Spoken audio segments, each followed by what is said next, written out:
Background of the story, God sees the truth but waits by Leo Tolstoy. इस कहानी में मुख्य पात्र है इवान दिमित्रिच ऑक्सिनोव, जो कि एक नौजवान है और ये इसकी पत्नी है और ये दो छोटे बच्चे। और इसके ऊपर आरोप लगता है कि इसने एक मर्डर किया है, जिसके कारण इसे 26 साल की कैद होती है और 26 साल के बाद ये इसके बाल ग्रे हो जाते हैं और ये बूढ़ा हो जाता है। वास्तव में इसने मर्डर नहीं किया था, मर्डर किया था मकर सेम्योनिच ने। और इस बात का खुलासा होता है 26 साल के बाद, जब ये किसी अपराध की वजह से वहाँ जेल में आता है और वहाँ बातचीत के दौरान इस बात का पता लगता है कि वास्तव में खूनी ये था। और इसके अलावा इस कहानी में ये जो शब्द यूज किए गए सेमवार, ये चाय बनाने के लिए रूस में इस्तेमाल किया जाता है। इस तरीके के क्लच को कहा जाता है। ट्रोयका, ऐसी गाड़ी जिसे 3 घोड़े खींचते हैं, ये एक और शब्द यूज किया गया है इसमें, जो कि हटके है। अब कहानी देखते हैं। God sees the truth but weights is a short story. ये एक शॉर्ट स्टोरी है जो लियो टोल्स्टॉय ने लिखी है, that reflects his interest in moral and spiritual topics. इससे हमें पता लगता है कि लियो टोल्स्टॉय का नैतिक और स्पिरिचुअल टॉपिक्स में खूब इंटरेस्ट था। अगर हम इसकी सेटिंग की बात करें, the story takes place in 19th century Russia. रूस के अंदर 19वीं शताब्दी की ये कहानी है, स्टार्टिंग इन व्लादिमीर। और व्लादिमीर जो कि एक टाउन है रूस के अंदर, वहाँ की कहानी है। And then moving to a prison in Siberia. जैसे उसको इवान को 26 साल की कैद हुई थी, तो बाकी की कहानी ये कैद की कहानी है, जो कि साइबेरिया के अंदर वहाँ उसको शिफ्ट किया गया था, वहाँ पर जेल थी, तो वहाँ पर ये सारी कहानी सेट हुई है। और इसके अलावा हम इसमें अगर कैरेक्टर्स की बात करें, तो इवान दिमित्रिच ऑक्सिनोव इसका मुख्य पात्र है। और वेल रिस्पेक्टेड मर्चेंट, तो ये एक इसका प्रतिष्ठित, जिसकी काफ़ी इज्जत थी, इस तरीके का एक ये व्यापारी था। Who is wrongfully convicted for a crime he did not commit. और गलत तरीके से क्राइम के लिए इसके ऊपर आरोप लगाया जाता है, इसको अपराधी ठहराया जाता है, जो कि इसने नहीं किया था। तो इस तरीके का ये पात्र है इवान। और दूसरा पात्र है मकर सेम्योनिच। ये वो व्यक्ति है जो रियल क्रिमिनल था, वास्तव में इसी ने मर्डर किया था। Who later becomes Aksionov's fellow prisoner, जो बाद में किसी अपराध की वजह से वहाँ 26 साल के बाद साइबेरिया की जेल में आता है, और जहाँ सारी बात का खुलासा होता है कि वास्तव में मर्डर इसने किया था, जिसके लिए इवान सजा भुगत रहा था।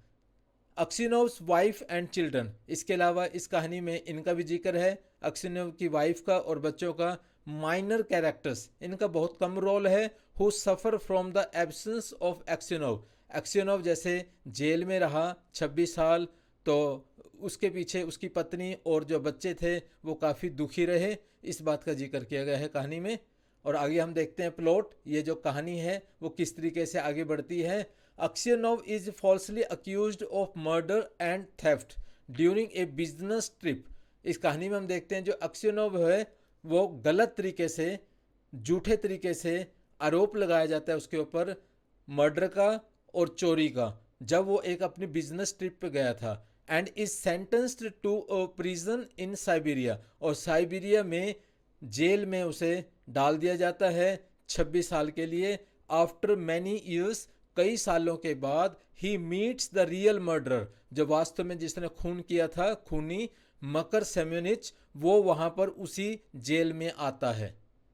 फिर हम देखते हैं सेम्योनिच जो है इज इनिशियली अनरिपेंटेंट। उसे इस बात का कोई पछतावा नहीं है। जैसे उसे पता लगता है कि अक्सिनोव यहाँ है, उस खून की सज़ा काट रहा है जो उसने नहीं किया था, वास्तव में उसने खुद स्वयं किया था और वो बच गया था। But after Aksionov spares him from discovery during a tunnelling escape attempt, यहाँ पर सेम्योनिच कोशिश करता है भागने की, एक टनल बना के, एक सुरंग बना के, और इस बात की डिस्कवरी हो जाती है एक्सिनोव के द्वारा। एक्सिनोव को पता लग जाता है कि सेम्योनिच यहाँ से भागने की कोशिश कर रहा है।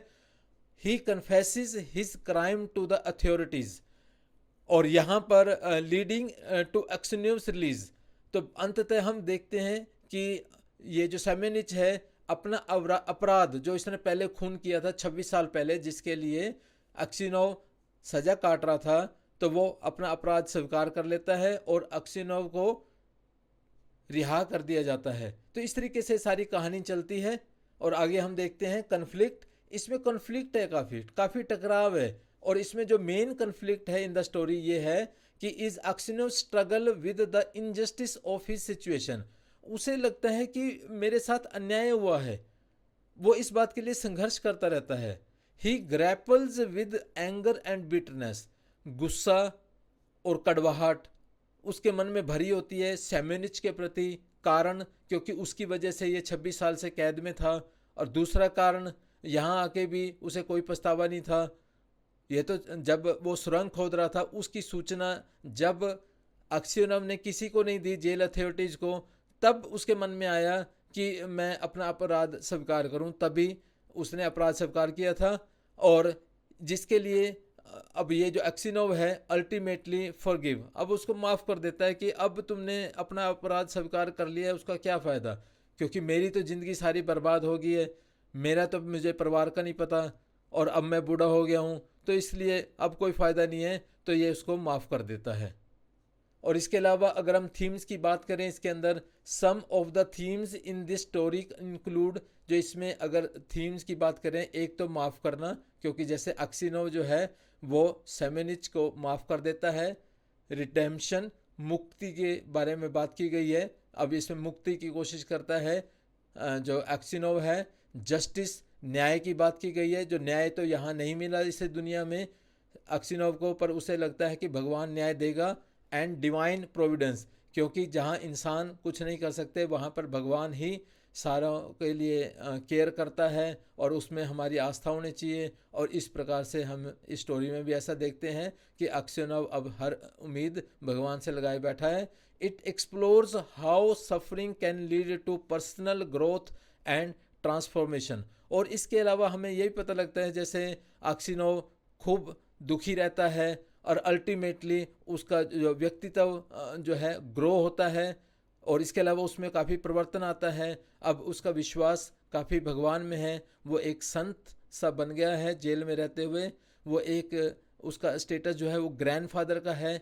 जेल की अथॉरिटीज़ भी और बाकी कैदी भी उसकी काफ़ी इज्जत करते हैं अब जेल में। तो इस तरीके से उसके अंदर ट्रांसफॉर्मेशन भी हमें देखने को मिलता है। और सिंबलिज्म की अगर बात लें तो कई प्रतीक है इसमें। One of the main symbols in the story is Aksionov's grey hair. तो यहाँ ग्रे हेयर का जिक्र है, उसके जो अब सफ़ेद बाल हो गए थे, which signifies his suffering and transformation over time.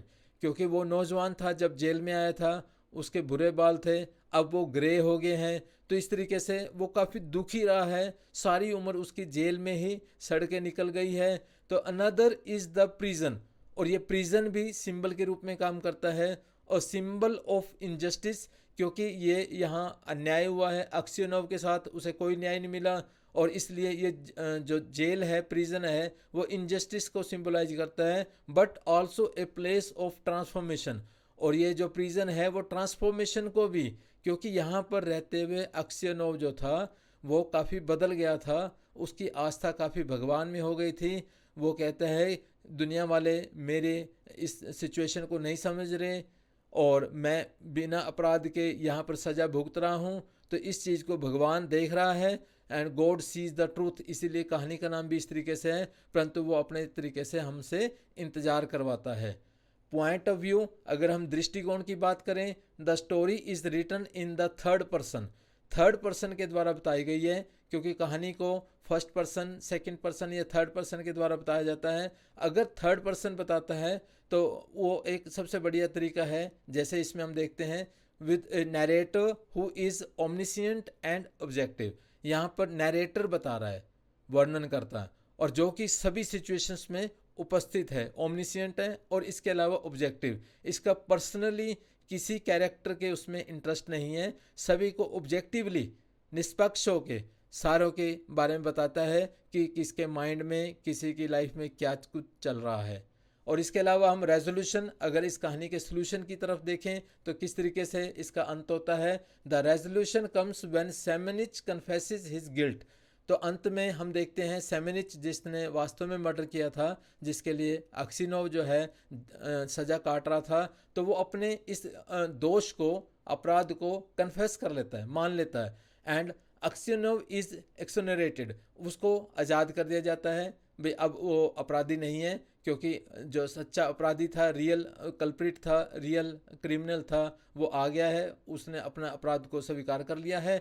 However the story ends with a sombre note as Aksionov dies shortly after the confession. हालांकि इसमें कुछ राहत मिलनी चाहिए थी, परंतु राहत मिलने के साथ हम कुछ गंभीर नोट के साथ इस कहानी का अंत होता है, क्योंकि अक्सिनोव 26 साल की सज़ा काट चुका है। जैसे ही उसकी रिहाई के आदेश आते हैं तो ही डाइज, वहीं जेल में ही इसकी मौत आ जाती है। आफ्टर द कन्फेशन, जैसे ही सेमेनिच ने अपने कन्फेशन किया, मतलब मीन्स अपने अपराध को स्वीकार किया, तो उसके इमिडिएटली बाद अक्सिनोव की मौत हो जाती है वहीं पे, जो कि सिंबलाइज करती है the harsh reality of life's injustices. जैसे किसी के जीवन में इस तरीके से खूब अन्याय होता है और उस चीज़ का फ़ायदा कुछ भी नहीं होता, जो सफ़र करता है उसकी तो सारी उम्र ख़राब हो चुकी है, वो तो उजड़ चुका है और वो जीवन में कुछ नहीं कर पाया। तो the power of divine justice, तो अल्टीमेटली इस तरीके से व्यक्ति जब अपने जीवन बर्बाद कर बैठता है किसी दूसरे के कर्मों की वजह से, कारणों की वजह से, तो यहाँ पर हम देखते हैं कि अक्सिनोव जो है वो अल्टीमेटली डिवाइन जस्टिस में विश्वास करने लगता है, भगवान में विश्वास करने लगता है, क्योंकि ये दुनिया वाले उस इनजस्टिस को नहीं देख पा रहे और परमात्मा सारा कुछ देख रहा है।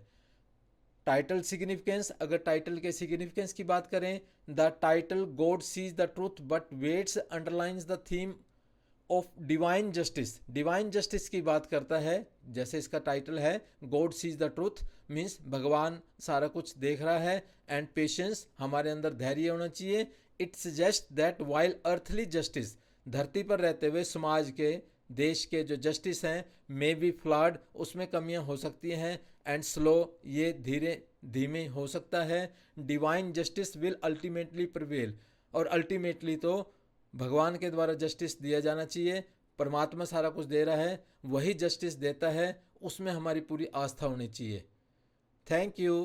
Please like and subscribe our channel.